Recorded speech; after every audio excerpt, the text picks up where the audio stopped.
Pensando en familia, padres, hijos, parientes, relaciones personales en grupo. El rol de sus integrantes, soluciones y propuestas para un grupo importantísimo de la sociedad. Pensando en familia, en Citas de Radio.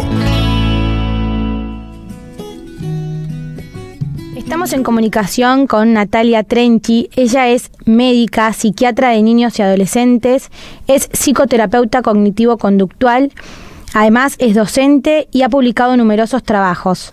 Y hoy está con nosotros en Citas de Radio.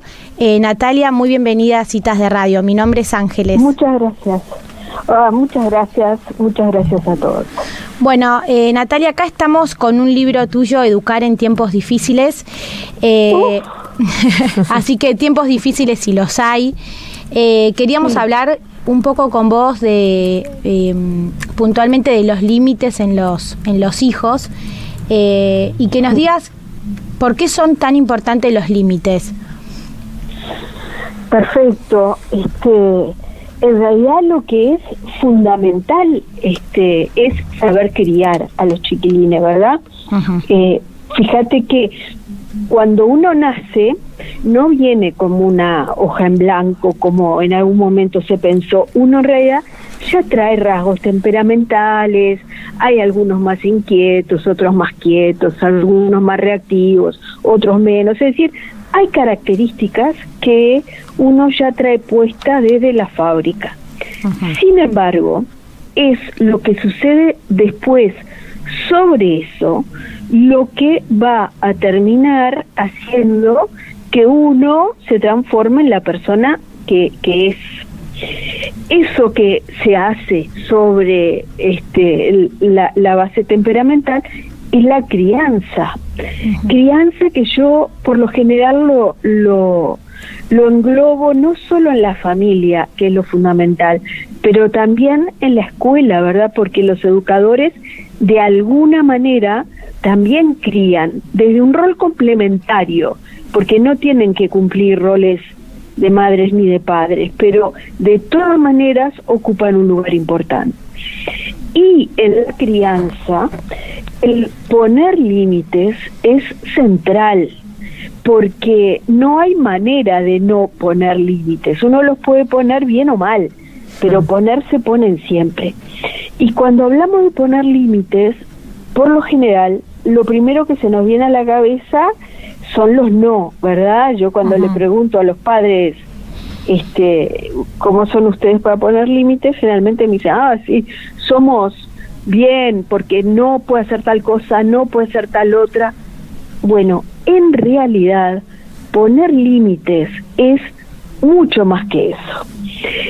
Por cierto que los no tienen un lugar y ocupan un lugar importante en esto de poner límites, pero el lugar más importante lo tienen que ocuparlo sí, porque poner límites es enseñarles cómo deben hacerse las cosas, es enseñarles a pensar, éticamente y poder regular su conducta en función a ese pensamiento ético que tienen. Entonces, poner límites es, desde esta concepción donde hay más sí que no, es central a la construcción de un ser humano, porque eso significa que pueda, por ejemplo, ejercitar la capacidad de frustrarse o no. A todos nos pasa que de repente encontramos niños grandes, adolescentes y aún adultos que siguen teniendo bajísima tolerancia a la frustración. Y es porque la tolerancia a la frustración es algo que uno va ejercitando, va aprendiendo, va adquiriendo a través de la práctica, que va generando estrategias de pensarla, de responder, ¿verdad? Eso se logra a través de una puesta de límites saludable y buena. Entonces, a tu pregunta inicial, poner límites es como la columna vertebral de la crianza, ¿verdad? Como que de ahí sale todo. sale todo lo que vos vas a querer transmitirle a tu hijo. Buenas tardes, Natalia, soy Elisa, ¿cómo estás? Hola, Elisa. Natalia, una de las cosas que usted había escrito en uno de los artículos que están en internet habla sobre los padres que hoy, relacionado con lo que le preguntó Andy, el tema de los límites, como que consultamos muchos especialistas, incluida usted, estamos como buscando siempre de alguna manera una orientación en nuestro rol, ¿no? Ahora, sí. Usted como que reivindica un poco el sentido común, que parece que lo hemos perdido. ¿Por qué tenemos esta inseguridad como generación de padres? Y porque el mundo está muy complejo, Elisa. Yo siempre pienso qué fácil fue para la generación de mis padres criarnos en este lado del mundo, por lo menos, ¿no? Era todo tanto más tranquilo. El libreto estaba escrito y uno, adhiriéndose a ese libreto, no tenía cómo equivocarse, tenía que tener muy, muy, muy mala suerte para que las cosas no salieran bien. Pero aquí que la sociedad se ha ido complejizando de manera muy importante, y sobre todo en algunos aspectos sobre los cuales los adultos no tenemos experiencia, no sabemos nada. Entonces estamos como haciendo experiencia junto con los chiquilines. Entonces por eso yo creo que es que a los padres se les genera un poco esta inseguridad de decir, ¿qué hago con el tema del celular? Porque cuando yo era chico no tengo referencia, porque no había celular cuando yo era chico, ¿no? Claro. Es como que tenés que escribir el libreto, no lo tenés escrito de antes. Claro, como que hay más cambios de generación en generación. Marca una diferencia. Es como que yo creo, sí, creo que también la inseguridad viene de otra cosa, que fue lo que a mí me hizo escribir ese artículo al que tú hacías mención, Elisa, que es la cantidad abrumadora de información sobre, y información le pongo comillas, sobre crianza, ¿no? Uh-huh. Donde uno puede encontrar cualquier cosa. Puedes escuchar voces súper defensoras de blanco y voces súper defensoras de negro. Entonces los padres leen eso y dicen, pero ¿qué hago entonces? ¿Para qué lado me inclino?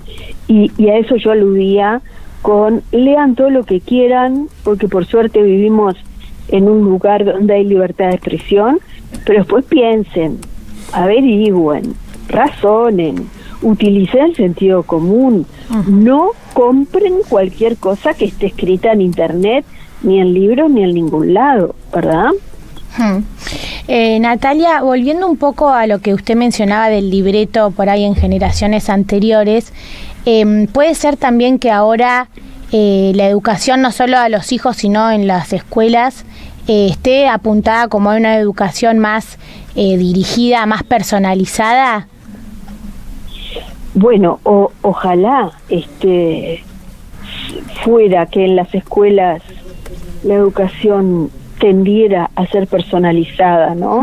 En realidad hay mucha gente interesada en conseguir eso, personalizada en el sentido de que cada niño tenga lo que necesita para avanzar y para florecer.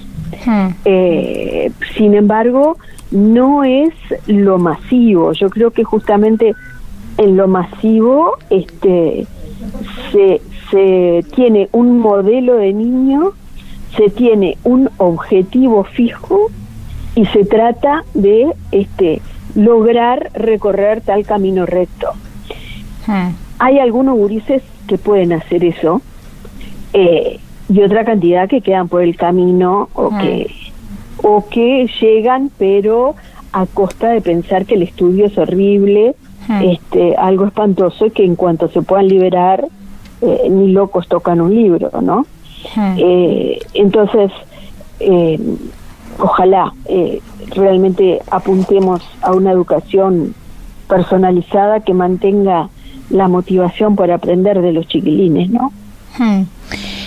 Natalia, también en su libro vimos que habla mucho, ¿no? Que pone foco en el estrés de los padres, ¿no?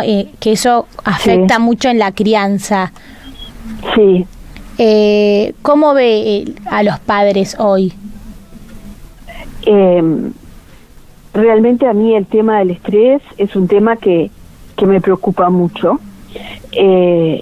Los consultorios de los pediatras están llenos de niños con dolores de cabeza, contracturas, una cantidad de cosas que antes los niños no teníamos. Y es porque están muchas veces sometidos a estrés. Y los niños están sometidos a estrés porque sus padres están ellos mismos estresados, ellos le transmiten estrés a sus hijos y los ponen en un estilo de vida que no es lo que los niños necesitan para estar tranquilos, calmos y sentirse bien. Yo siempre digo que el llevar adelante una familia con hijos chicos siempre implica cierto grado de estrés, porque los niños, por definición, entre comillas, se portan mal, ¿no? Y se portan mal no es portarse mal en realidad, se portan como niños, que van a hacer ruido a la hora de la siesta, no les va a gustar la comida que les serviste, van a dejar el cuarto desordenado, es decir, van a pasar una cantidad de cosas en esa casa que van a subir el nivel de estrés que tenía esa misma casa cuando no había niños y siempre había música de fondo y una cena tranquila. Ahora, el gran desafío para los padres es enfrentar ese estrés normal de criar hijos, enfrentarlo bien, no perder la felicidad por tener ese monto de estrés, y sí tratar a toda costa de evitar el estrés tóxico, porque una cosa es el monto normal de estrés que criar niños implica, y otra cosa es esas casas donde todo es en función de gritos, de rezongos, de amenazas, donde no hay tiempo para el relax, donde no hay tiempo para la pareja, donde no hay tiempo para descansar, donde no hay tiempo para divertirse juntos o de pasar buenos momentos. Ese estrés sí hay que trabajar con él y evitarlo, con expectativas realistas, ¿no? Porque, ya te digo, cierto monto de estrés es inherente a la tarea. Igual, ese monto de estrés es no invalida la felicidad. Y siempre me acuerdo de una investigación que ya tiene unos años, que la hizo la gente de Martin Seligman en Estados Unidos, que investigaban sobre qué hacía felices a las personas. Y las personas que tenían hijos y familia, por lo general decían que su felicidad venía de sus hijos. Al mismo tiempo de hacerles estas preguntas, a las personas las llamaban en momentos al azar al celular y les preguntaban: ¿cómo está su nivel de felicidad en este momento entre 0 y 10, siendo 10 el máximo de felicidad y 0 el mínimo? ¿Cómo está tanto y qué está haciendo tal cosa? Y con este registro, lo que podían ver, y les llamó mucho la atención, es que esta gente que había dicho que la felicidad venía de sus hijos, cada vez que estaba con sus hijos tenía un poco nivel, en ese mismo momento sentía que estaba siendo poco feliz, porque capaz que estaba rezongando, porque capaz que estaba preocupado por esto o por lo otro. Entonces, en esos momentos su percepción era de poca felicidad. Pero ¿cuál fue la conclusión? No fue que estaban mintiendo, obviamente, sino que la felicidad que dan los hijos no la dan de miles de momentos perfectos, como se ve en las propagandas, sino del sentido que uno le da a la crianza de hijos. Entonces podés rezongar, podés tropezarte con un camioncito en el piso cuando te levantaste de noche, y de todas maneras seguir sintiendo que lo mejor que te pasó en la vida fue tener hijos. Uh-huh. Natalia, ¿y por qué puede ser que uno a veces tenga como esa sensación de que no están funcionando la manera de poner los límites, o que uno está haciendo las cosas mal a pesar de los esfuerzos por hacer las cosas bien? Digamos, ¿qué termómetro uno puede tener para saber que va por el camino indicado para cada hijo, no? Claro, y para cada edad, ¿no? Sí. Porque una de las primeras cosas que hay que ajustar son las expectativas de lo que es normal y esperable para cada edad. A mí a veces me consultan por niñitos de 1 año y medio porque se despiertan de noche, o por niños de 2 o 3 años porque exigen que su mamá o su papá los acompañen hasta que se duerman. Esas son cosas normales y esperables, ¿verdad? Que al papá le den trabajo o lo que sea es otra cosa, pero eso es saber lo que requiere un niño de distintas edades. Y después lo que te tenés que fijar, primero que funcione, que sea un sistema el que estás aplicando, que funcione, que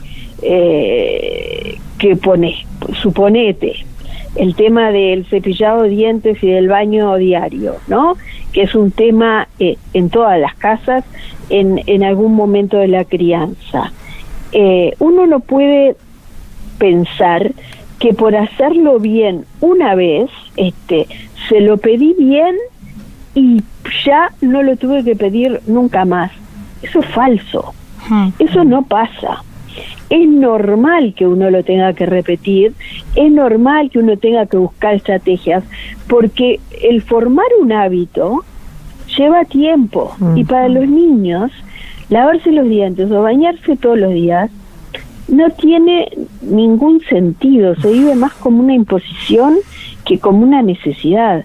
Entonces tiene que venir como que el motor de afuera para que eso se repita hasta que se formen hábitos, y lleva tiempo. Entonces, el buen sistema de límites tiene que funcionar, pero no piensen que es un funcionamiento automático. Creo que te tenés que dar cuenta que está funcionando si te das cuenta que tu hijo empieza a entender cómo son las cosas, ¿no?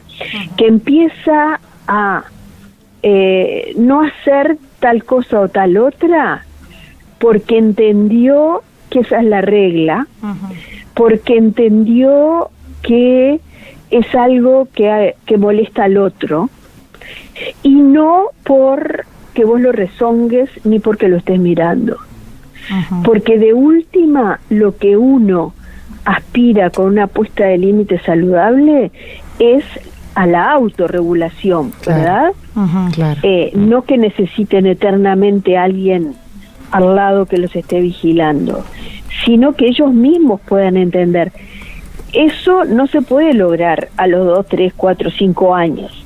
Eso se va logrando con un trabajito fino a lo largo del tiempo, que les va enseñando a pensar, a funcionar, a entender cómo funcionan las cosas. Y ahí, si vos ves que tu hijo está tranquilo, que juega y disfruta el juego, que tiene amigos, que aprende en la escuela, que duerme bien, que come razonablemente bien, quédate tranquilo. Seguramente siempre hay cosas para mejorar, pero eso está funcionando. Natalia, si es por el contrario, que tu hijo vive enojado o anda peleando todo el tiempo, o etcétera, etcétera, etcétera, ahí sí preocupate. Natalia, finalmente para terminar, con mucha preocupación, sobre todo padres de adolescentes, han sido alertados un poco por los medios, un poco por los colegas, de unas series de Netflix que habla del suicidio y de un juego macabro en las redes sociales llamado Ballena Azul. Vemos que vos has dado tu opinión en el diario ahí en Uruguay. ¿Cuál es tu consejo con este tema tan espinoso y, como decís vos, tan desconocido para los padres? Ahí está, y que yo el otro día, después de muchos días, me di cuenta que iba a terminar agradeciéndole a este juego macabro y a esta serie tan polémica su existencia, porque gracias a que esto se ha movido en los medios, los padres han podido tomar verdadero contacto con la cantidad de riesgos que enfrentan sus hijos todos los días, y que hoy es la ballena azul, pero deben haber ballenas de todos los colores, jirafas, sapintas, de todo, y los gurises hoy están todos en contacto con una cantidad de riesgos muy importantes que uno no puede controlar, porque no podés mantenerlo bajo una campana de cristal, ¿verdad? Entonces, como no podemos controlar esas cosas, lamentablemente, lo que tenemos que hacer es fortalecer a los chiquilines. Claro. Por eso es que hoy más que nunca importa criar niños emocionalmente fuertes, que cuando se topen con la ballena azul o con lo que sea en ese momento, se les prenda una lucecita y digan, ¿y esto? ¿Qué es esto? Pero ni loco, yo paso, ¿verdad? Y por suerte la mayor parte de los chiquilines es como responden. No hay 3 millones de chiquilines capturados por la ballena azul, ¿verdad? El gran peligro es para los más vulnerables. Claro. Y si los gurises son débiles emocionalmente, son chiquilines, son presas vulnerables para miles de ballenas azules que andan por el mundo. Claro. O sea que, digamos, el consejo a los padres es intentar fortalecer emocionalmente a ese hijo. Exacto, y no acordarse cuando tienen 14 años, ¿no? Sino acordarse desde que son chiquitos. Nunca es tarde. Si se acordaron a los 14, bienvenido sea, ¿está? Empiecen a trabajar. Pero mucho mejor si uno empieza desde chiquitos a enseñarlos a pensar, a no ocultarles las cosas. Fíjate esto de la serie sobre el suicidio, ¿no? Yo creo que es una buena oportunidad para poder hablar abiertamente sobre eso que es una realidad. Lo mismo que poder hablar abiertamente del abuso sexual, que también es una realidad, que no son cosas que no nos gustan hablarlas, porque no nos gustan que existan, pero ahí estamos barriendo bajo la alfombra. Claro. Está bueno hablarlo, está bueno reflexionar, pensar, entender, porque si no lo hacemos nosotros con ellos, lo van a hacer en YouTube, y mejor que lo hagamos nosotros. Claro, tal cual. Bueno, Natalia, clarísimo. Muchísimas gracias por esta comunicación. Y bueno, quedamos en contacto para futuros Perfecto. encuentros aquí en la radio. Gracias a ustedes. Chau. Chau. Y así pasó Natalia Trenchi, autora del libro Educar en tiempos difíciles, psiquiatra de niños y adolescentes.